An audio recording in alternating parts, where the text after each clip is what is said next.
बहिणाबाई पाठक म्हणजे सद्गुरू संत तुकारामांच्या शिष्या। खरं तर बहिणाबाई कधी तुकोबांना भेटल्याच नाहीत। त्यांना तुकोबांचं दर्शन हवं होतं, पण तुकोबा तर सदेह वैकुंठाला निघून गेले होते। तुकोबांना गुरु करण्यासाठी व्याकुळ झालेल्या बहिणाबाईंनी रोज तुकोबांचे अभंग गायला सुरुवात केली।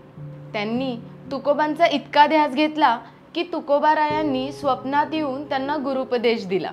एकदा नेमाप्रमाणे एकादशीच्या वारीकरिता पंढरीला निघालेल्या असताना अचानक थंडी वाजून ताप भरला, पण पांडुरंगाच्या भेटीची एवढी तळमळ की त्यांनी अंगावरच्या फाटक्या घोंगडीला विनंती केली, ही माझी हुडहुडी तात्पुरती तुझ्याजवळ ठेव, एवढी वारी करून येईल आणि मग माझा भोग भोगीन। ही घोंगडी त्यांनी एका झाडावर ठेवली व त्या वारीस निघून गेल्या। त्या सुखरूप परत येईपर्यंत ते झाड हिव भरल्यासारखं थडथड हालत होतं।